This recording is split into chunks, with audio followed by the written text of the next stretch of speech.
Kenzos. Boom! So what is up mga katao? Nandito ngayon tayo sa Cavite City dahil may manlilibre sa atin mag-Samji. At naglalabasan na nga po sila na mga nagyaya sa atin mag-Samji. Ayan, maraming pera yan, mga nagsisilabasan sa madilim na bahagi ng kanto. At napansin nga nila nagbablog ako kaya masayang masaya sila dahil masasama natin sila sa content. Ayan, ang lulupit nyo mga ate, mga kuya at shoutout nga pala kay Romel Ignacio. Shoutout din sa'yo Nathan Oji. At syempre shoutout din kay Parin Palma at malapit na nga pala kami dito sa aming venue, ang Samji. Hindi ko alam na dyan na pala kaagad yun sa may gilid pero hindi ko nasasabihin ko ng pangalan nun. At ito na kami, nakaupo na kami sa lamesa, nagre-ready na ang aming mga sikmura, nagwa-warm up na ang mga sikmura namin at warm up ka na din dyan, Abigail Ignacio. Ako din warm up na.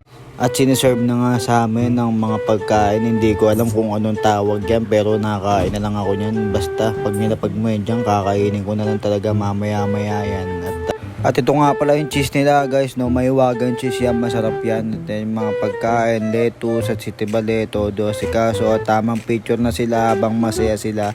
Ewan ko ba ba't sila sobrang saya-saya nila? Ako parang hindi na. Ano yan? Sad boy yarn. Natiluluto nga pala namin dito sa Samji. Basta puro meat lang yan. At saka hindi ako ganong nahuta dyan kahit ako'y high blood. Sila tamang kain na, kami tamang luto pa. Busog na, luto pa. Amoy-amoy na lang yan mamaya sa may usok. At susubukan ko nga tumikim dito at malasa talaga si Abel Ignacio. Tuwan-tuwa talaga, masaya siya. Siyempre susubukan ko nga pala magupit-gupit ng kung ano-ano dyan. Kasi kala ko damit lang ang ginugupit, pati din pala taba. Ayan ang mga taba ng baboy guys, no? Gugupitin na natin yan sa maliliit, parang giniling. At pinagalitan nga pala ako dyan, kaya nga pala nilakayan ko na yung gupit ko. Kasi nga parang giniling daw yung ginugupit ko. Tinanong ko nga sila guys kung okay na ba yung gupit ko, kaya yan, hahaluin na lang natin yan ng konti. Pero gugupit pa tayo dyan kasi nga kulang pa din yung ginupit ko. Mamaya sunog-sunog na yan at ang sarap kumain dito guys. Isang kanin pa lang, busog ka na.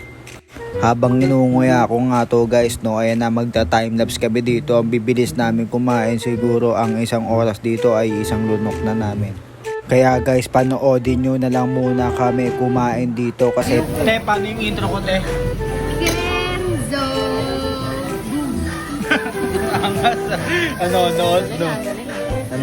Nanonood sila. At inilabas na nga pala ang mahiwagang papel at ayun nga pala si mamang kumuha ng mahiwagang papel. Pinasa kay Tibale ang mahiwagang papel at kumukuha na rin sa wallet si Tete ng mahiwagang papel kapalit ng isa pang mahiwagang papel. Ganyan talaga pag mapapel.